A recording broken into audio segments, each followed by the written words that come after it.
Halo, saya Ariel Noah. Jangan lupa kalian subscribe channel ini ya.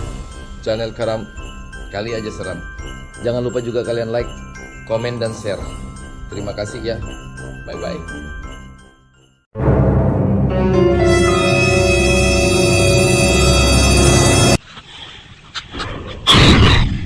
Kali aja seram.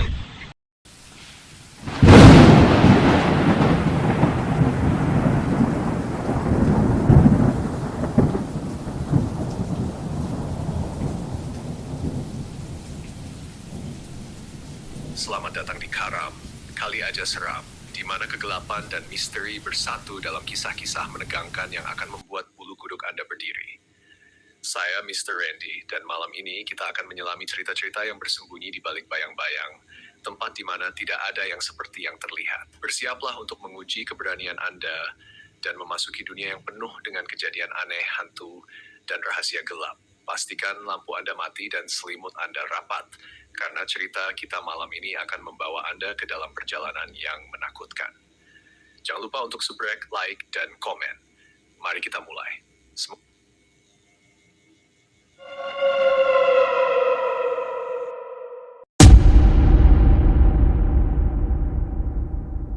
Terjebak di hutan Papua kali ini ceritanya bukan tentang sedih-sedih lagi, tetapi cocok untuk para pencari adrenalin karena bisa bikin jantung berdebar. Cerita kali ini datang dari teman kita, Ali, yang menceritakan pengalamannya bersama sepupunya saat liburan ke Bali. Ali pergi bersama 3 sepupunya, yaitu Marion, Ilham, dan Nina. Mereka semua seumuran, jadi bisa dekat dan liburan bareng. Marion adalah yang paling tua dan keluarganya yang paling kaya. Ayahnya adalah dokter estetik, sering melakukan bedah plastik. Marion ini yang mengajak mereka trip ke Bali selama 4 hari. Dia yang menanggung semua biaya, termasuk penginapan dan transportasi. Karena sebenarnya dia punya rencana lain, menemui pacarnya yang menjadi DJ di Bali. Orang tuanya tidak merestui hubungan mereka, jadi Marion butuh alibi, mengajak sepupunya agar terlihat seperti liburan keluarga. Setelah tiba di Bali, mereka bertemu dengan penyewa mobil di bandara. Mobilnya, Xenia warna silver, sudah siap. Mereka cek kondisi mobil untuk memastikan tidak ada lecet atau penyok yang bisa menjadi masalah saat pengembalian. Ali yang menjadi sopir karena Ilham tidak begitu mahir mengemudi. Sementara Nina dan Marion bisa mengemudi tapi lebih memilih Ali sebagai laki-laki untuk mengendarai mobil. Mereka lanjut mencari makan di restoran sup ikan yang terkenal di Bali. Sambil menunggu, Marion menelpon pacarnya, Randy, yang ternyata baru bisa bertemu nanti malam atau besok. Marion marah-marah karena merasa tidak dihargai setelah jauh-jauh datang. Akhirnya, Randy mengajak mereka datang ke tempatnya di daerah Pantai Lovina. Setelah makan, mereka check-in di hotel, istirahat sebentar, lalu berangkat menuju Lovina. Di perjalanan, mereka mendengar suara aneh di atas kap mobil, seperti ada kerikil yang jatuh, tapi tidak ada yang terlihat dari kaca depan. Ali tetap fokus mengemudi, tetapi suara-suara aneh terus terdengar. Marion yang duduk di sebelahnya juga mendengar suara itu, tapi mereka tidak menemukan apapun di luar. Saat melewati jalan yang naik turun di Bedugul, mereka mencium bau gosong. Marion membangunkan Ilham dan Nina untuk memastikan apakah mereka juga mencium bau itu. Mereka memutuskan berhenti di depan warung sate untuk memeriksa mobil, tetapi tidak menemukan masalah apapun. Pemilik warung membantu mengecek mobil dan menyarankan bahwa bau gosong itu mungkin berasal dari ampas rem. Mereka melanjutkan perjalanan, tetapi tiba-tiba mobil mogok. Ali mencoba memeriksa mesin, tetapi tidak menemukan apa-apa. Ketika Ali melihat ke bawah mobil, dia melihat ada kaki seseorang yang tidak memakai alas kaki berdiri di seberang mobil. Saat dia berdiri, tidak ada siapa-siapa di sana selain Marion dan Nina. Ali tidak menceritakan apa yang dilihatnya karena khawatir akan menimbulkan kepanikan. Untungnya, sebuah mobil lewat dan membantu mereka menjumper Aki yang soak. Setibanya di tempat Randy, mereka langsung ikut party yang sudah dimulai. Saat Ali diceburkan ke kolam renang dan naik ke darat, dia melihat lagi kaki misterius itu di pinggir kolam renang. Namun, saat matanya kembali fokus, kaki itu menghilang. Setelah party selesai, Randy mengajak mereka ke kamar untuk istirahat.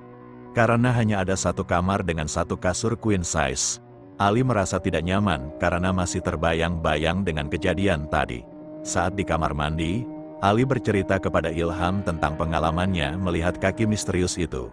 Namun, Ilham yang dilihatnya sudah tertidur di kasur tidak merespons. Ketika Ali keluar dari kamar mandi, dia melihat Ilham sedang tertawa-tawa bersama Nina, Marion, dan Randy di luar. Ali kaget dan merinding, menyadari bahwa yang tadi tidur di kasur bukanlah Ilham. Akhirnya, Ali mengajak Ilham dan Nina untuk kembali ke hotel mereka. Meskipun harus berkendara kembali selama 2 jam, mereka memutuskan untuk meninggalkan tempat itu karena Ali merasa sangat tidak nyaman. Sampai di daerah Tigawa lagi, tiba-tiba mobil mereka ngadat. Wah, kacau, Ali langsung lemes dan mengumpat. Kayak ada mobil gembel. Si Nina masih tidur di belakang. Sementara Ilham langsung panik. Ini kenapa nih? Kenapa nih? Ali dan Ilham turun untuk mengecek mesin lagi. Tapi, pas mesin dibuka, tidak ada asap atau apapun. Ilham berkata, jangan-jangan ini akinya soak lagi. Tapi gimana? Nggak bisa jumper. Nggak ada mobil yang lewat sini juga. Nih, jam segini siapa yang mau bantu? Ali mencoba menelepon Marion, bermaksud minta tolong supaya Randy datang pakai mobilnya untuk ngejumper atau gimana. Tapi enggak diangkat, entah sudah tidur atau gimana. Nah, waktu itu posisi Ali dan Ilham di depan mobil dengan kap mesin terbuka. Dilihat, nggak ada apa-apa, nggak tahu yang rusak apaan. Kap mesin ditutup lagi, otomatis pandangan mereka ke dalam mobil. Mereka melihat, di samping Nina yang tidur di baris kedua, ada yang duduk. Tapi mukanya ketutupan sandaran kursi di bangku depan. Si Ali langsung kaget. Siapa tuh? Jelas-jelas kan kita cuma bertiga. Nina sendirian di belakang. Udah gemeteran, Ilham nanya, kenapa? Li, itu siapa? Ali sambil bisik-bisik ke Ilham, dan ternyata Ilham juga melihatnya. Astaga, Ilham langsung megangin Ali kenceng banget. Mereka tutup mata saking ketakutannya. Berdua balik badan membelakangi mobil, gemeteran berdua. Tiba-tiba ada suara, kenapa kau berhenti di sini? Ternyata Nina bangun dan ngomong sambil buka pintu mobil. Ali dan Ilham nengok, sudah tidak ada siapa-siapa di samping Nina. Ilham langsung teriak, Nina, sini keluar. Keluar, tapi Nina yang baru bangun masih ngawang. Hah, apaan sih? Sambil buka pintu terus akhirnya turun, jalannya juga kayak sempoyongan nyamperin Ilham dan Ali di depan mobil. Ilham bilang, ini mobilnya dimogokin setan. Ali langsung nepok Ilham. Cangkemu mulutmu. Nina langsung melek. Hah, apaan maksudnya? Ali nyuruh Ilham untuk tidak cerita. Udahlah, ini cuma pikiran aja. Kita pikirin gimana caranya biar mobil nyala lagi. Nina coba nelpon Marion lagi, tapi tetap enggak diangkat. Untungnya, Nina punya nomor teleponnya Randy. Nina nelpon Randy dan akhirnya diangkat. Nina bilang, Ren, sorry, tolongin kita dong. Mobilnya mogok di tengah jalan. Setelah itu telepon dioper ke Marion yang ternyata handphonenya memang di mode silent. Marion bilang, ya udah tunggu situ, kasih share location-nya. Mereka bertiga cuma bisa nunggu di situ. Setelah Nina tutup telepon, dia mau balik ke dalam mobil. Ilham langsung pegangin. Jangan, Nina bingung, belum tahu ceritanya, tapi akhirnya dia tetap masuk ke dalam mobil karena pusing. Ilham dan Ali juga masuk ke dalam mobil. Tapi mereka membuka pintu sedikit karena mobil nggak bisa nyala dan buka kaca jendela pun nggak bisa. Nina terlihat merem lagi sambil menyandarkan kepala di jendela mobil. Ali dan Ilham duduk diam di depan, waspada melihat sekeliling. Ali sambil mikir, lama nggak ya? Pertolongannya datang. Pas Ali nggak sengaja melihat ke spion kanan, terlihat ada sosok berdiri di belakang mobil. Dikira itu Randy atau orang yang mau nolong. Tapi kok kakinya nggak napak. Wah, anjir. Ali langsung buru-buru nutup pintu. Ilham kaget, kenapa ditutup, Lin? Nanti nggak ada udara. Ali langsung bilang, tutup pintu lu, cepetan, karena Ali panik. Ilham juga langsung tutup pintu dan Ali langsung ngunci semua pintu. Nina sampai kebangun.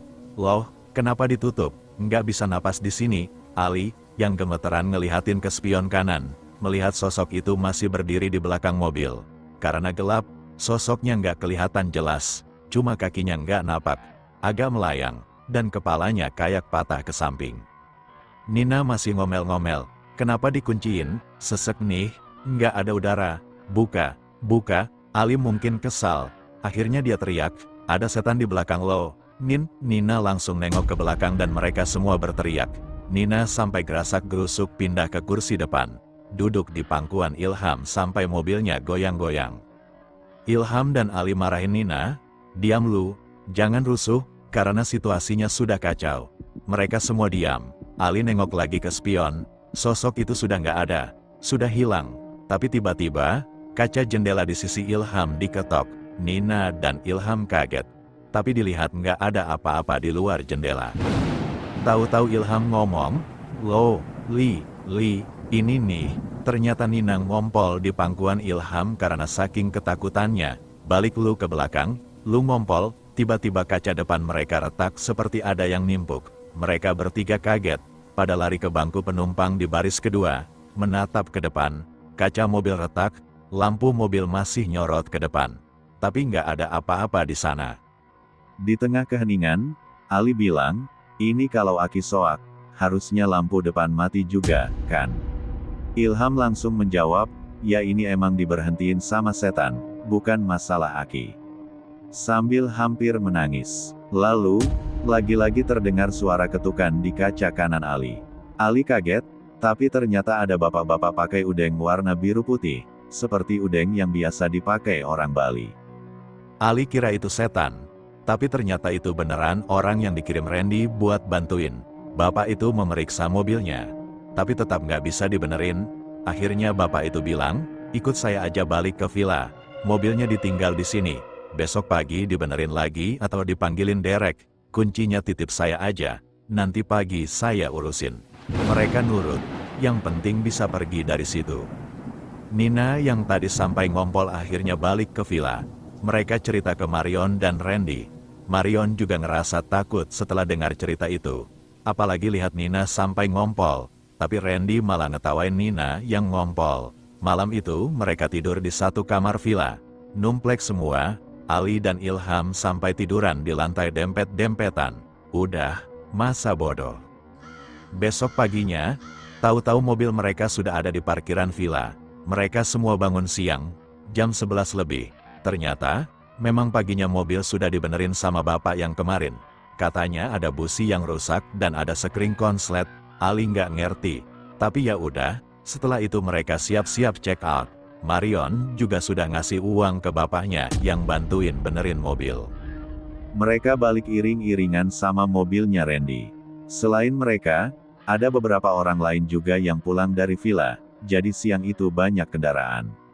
Singkat cerita, mereka masuk ke daerah Denpasar lagi, menuju penginapan tempat mereka kemarin. Di jalan, ternyata ada razia kendaraan. Mobilnya Randy dan Marion yang di depan di stopin.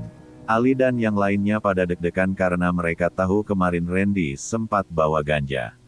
Ali sama Ilham waktu ditawarin, nggak mau, cuma minum alkohol. Mobil Ali disuruh berhenti juga. Diminta SIM dan STNK, untungnya Ali bawa, walau cuma fotokopian STNK karena ini mobil rental. Tahu-tahu, Ali dan yang lain disuruh turun juga oleh polisi. Ali lemas, takut urusannya dengan polisi gara-gara Randy. Jangan-jangan di mobil Randy ada ganja. Mereka bisa keseret-seret, mobil mereka diperiksa-periksa. Sementara mobil-mobil lain cuma di-stopin sebentar dan boleh jalan lagi. Yang paling bikin Ali dan yang lain shock, polisi bilang, kalian semua ikut ke kantor ya. Mereka semua naik mobil polisi terpisah, dibagi dua. Sepanjang jalan mereka deg-degan. Sampai di kantor polisi, Ali diinterogasi, ditanya-tanya secara terpisah. Ditanya, tanggal berapa datang ke Bali, ada bukti tiketnya nggak, sudah kemana saja? Ali jawab semuanya walaupun agak gagap karena takut. Ali pikir, aduh, gua keseret kasus narkoba pagi setelah kejadian yang menegangkan itu. Ali dan teman-temannya merasa lega, karena akhirnya bisa kembali ke villa dan tidak terlibat dalam masalah lebih lanjut. Mereka pun berkemas untuk check out dan melanjutkan perjalanan pulang. Marion dan Randy yang awalnya sangat tertekan, kini tampak lebih tenang meski masih terlihat pucat. Mereka sepakat untuk tidak membahas kejadian kemarin lebih lanjut dan fokus pada perjalanan pulang. Dalam perjalanan pulang, mereka mengikuti konvoi mobil Randy dan Marion yang berada di depan. Cuaca di Bali yang cerah membuat suasana hati mereka sedikit lebih baik. Namun masih ada rasa cemas tersisa dari kejadian yang baru saja mereka alami. Di jalan, mereka melewati pos pemeriksaan yang membuat semua orang deg-degan, mengingat sebelumnya mereka sempat terlibat dalam razia. Untungnya, mereka berhasil melewati pos pemeriksaan tanpa masalah. Polisi hanya memeriksa STNK dan SIM tanpa menemukan hal yang mencurigakan. Ketika mobil mereka tiba di bandara, mereka merasa sedikit lebih tenang karena semua masalah sepertinya telah teratasi. Ali, Ilham, dan Nina kembali pulang dengan rasa syukur, meskipun liburan mereka kali ini penuh dengan kejadian yang mengerikan. Sesampainya di rumah, mereka mulai menceritakan pengalaman mereka kepada keluarga dan teman-teman. Cerita tentang mobil yang mogok di tengah malam, teror dari sosok misterius, dan penangkapan polisi menjadi bahan pembicaraan hangat. Mereka semua setuju bahwa pengalaman itu adalah hal yang tidak akan pernah mereka lupakan. Namun, bagi Ali dan teman-temannya, liburan kali ini bukan hanya tentang ketegangan dan ketakutan. Mereka belajar untuk lebih berhati-hati dan lebih menghargai keselamatan dalam setiap perjalanan. Meskipun kejadian tersebut sangat menakutkan, mereka bersyukur karena akhirnya semuanya berakhir dengan baik. Dan begitu cerita mereka berakhir, mereka semua sepakat untuk tidak pernah menggunakan jasa rental mobil sembarangan lagi. Pengalaman buruk ini menjadi pelajaran berharga bagi mereka semua. Demikian cerita tentang liburan Ali yang penuh dengan teror dan kejadian tak terduga. Terima kasih telah membaca, dan semoga pengalaman ini bisa menjadi pelajaran bagi kita semua. Jika ada cerita seram atau pengalaman menarik lainnya, jangan ragu untuk berbagi. Sampai jumpa di cerita berikutnya.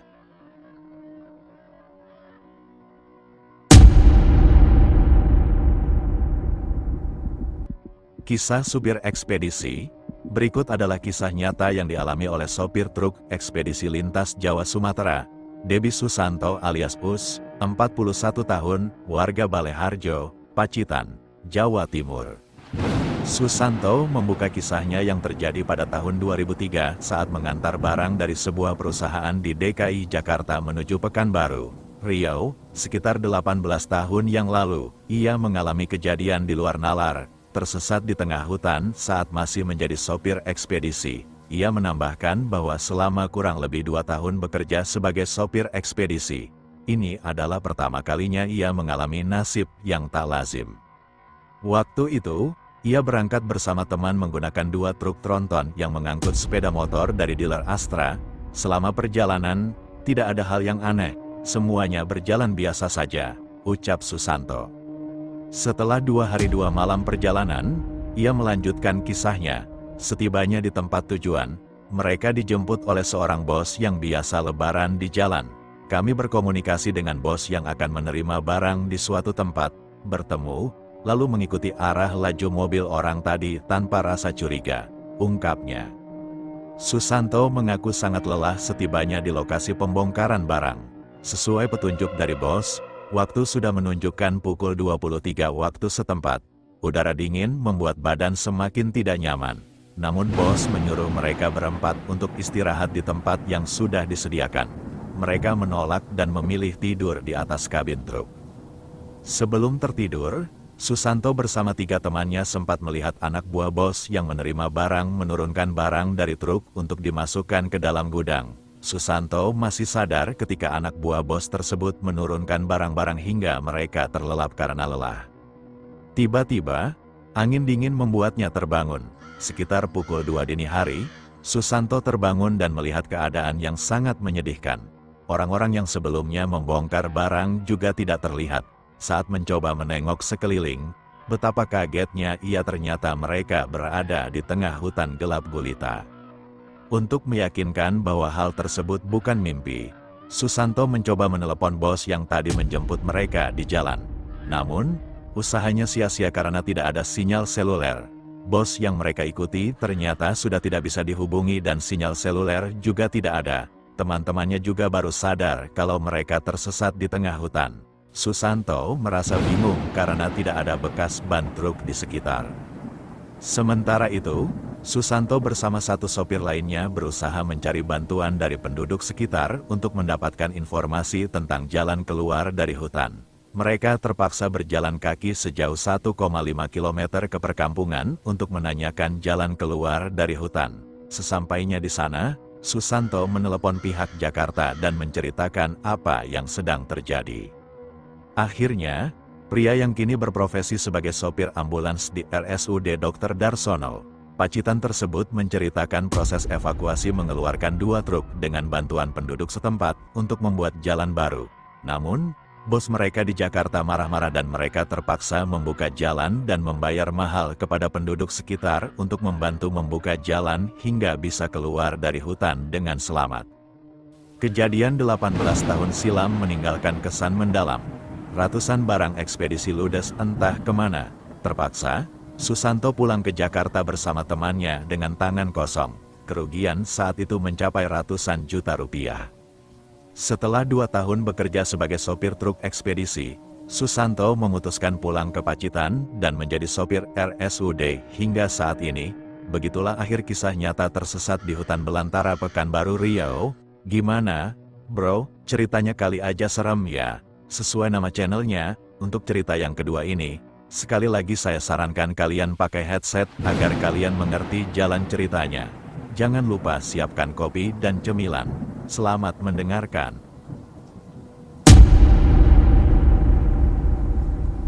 Terima kasih sudah mendengarkan cerita-cerita seram di channel Karam. Kali aja seram. Jangan lupa untuk tetap mengikuti kami karena masih banyak cerita-cerita horor yang siap membuat bulu kuduk kalian merinding. Sampai jumpa di episode berikutnya dan ingat, jangan dengarkan sendirian. Semoga cocok.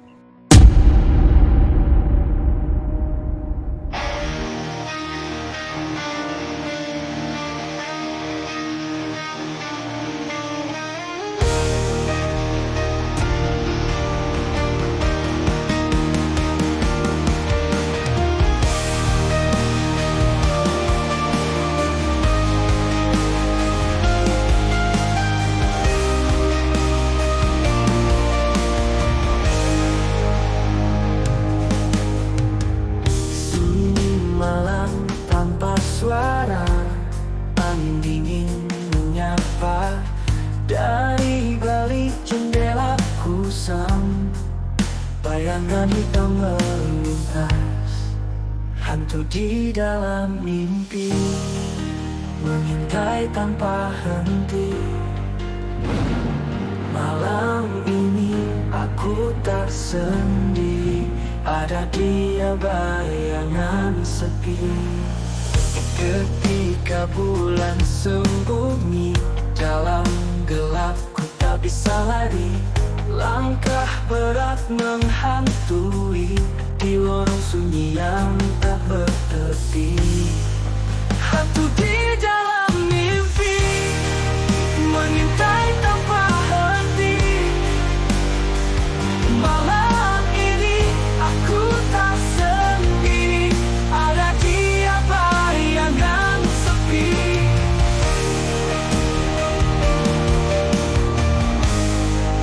Ketika bulan sembunyi dalam gelap, ku tak bisa lari. Langkah berat menghantui di lorong sunyi yang tak bertepi. Hantu di dalam mimpi, mengintai tanpa henti. Malam ini aku tak sendiri, ada dia bayangan sepi.